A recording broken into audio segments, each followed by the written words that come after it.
شیخ Saadi رحمۃ اللہ علیہ بڑی خوبصورت حکایت بیان فرماتے ہیں۔ محبوب کا مقتول۔ سمرقند میں ایک شخص کا ایک محبوب تھا جس کی باتیں شکر سے اور حسن صورت سے بازی لے گیا، گویا تقوی کی بنیاد خراب کر رہا ہے۔ ایک دن وہ شخص محبوب کے پیچھے جا رہا تھا کہ اس نے تیکھی نگاہ سے دیکھ کر کہا، اگر آئندہ تو میرے پیچھے آیا تو تیرا سر قلم کر دوں گا۔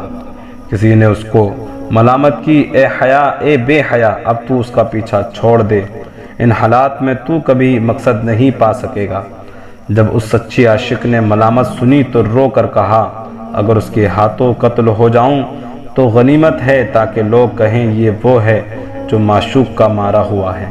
اگرچہ اس کا ظلم میری آبرو گرا دے، مگر اس کا کوچا نہ چھوڑوں گا۔ اے مجھے توبہ کا کہنے والے، تو اس باطل خیال سے تو توبہ کر، میرا محبوب جو بھی کرے ٹھیک ہے، تو درمیان سے دور ہو جا۔ مجھے ہر رات اس کی آگ جلا دیتی ہے اور ہر دن اس کی خوشبو سے زندہ ہوتا ہوں۔ آج اس کے کوچے میں مروں گا تو کل اس کے پہلو میں خیمہ لگاؤں گا۔ جسے مرنا نہیں آتا اسے جینا نہیں آتا۔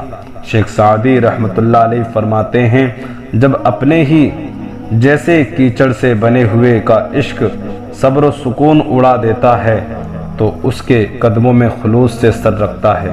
اس کے وجود کے سامنے تجھے جہاں معدوم دکھائی دیتا ہے، تیرا خالص سونا اگر محبوب پسند نہ کرے تو تجھے وہ سونا مٹی برابر دکھائی دیتا ہے۔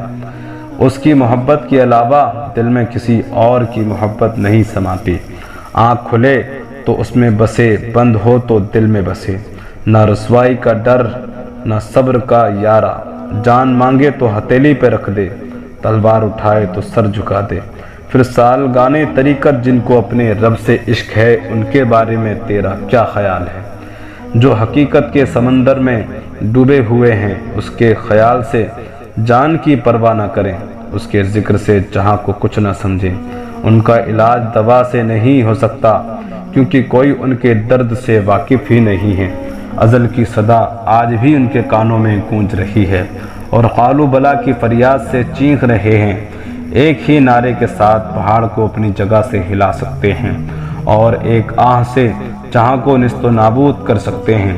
ہوا کی طرح پوشیدہ، تیز پتھر کی طرح خاموش، مگر ہر وقت تسبیح خوان ہے۔ سحری کے وقت رو رو کر آنکھوں سے نیند کا سرما دھوتے ہیں۔ رات کو سب سے آگے جانے والے صبح کے وقت چیختے ہیں کہ ہم پیچھے رہ گئے۔ صورت نگار کے حسن پہ ایسے فریفتہ ہیں کہ صورت کے حسن سے تعلق نہیں رکھتے۔ بھلا چمڑے کو کون دل دیتا ہے؟ اگر کوئی ایسا کرتا ہے تو بے عقل ہے۔ جس نے بھی وحدت کی خالص شراب پی لی، اس نے دنیا و آخرت کو فراموش کر دیا۔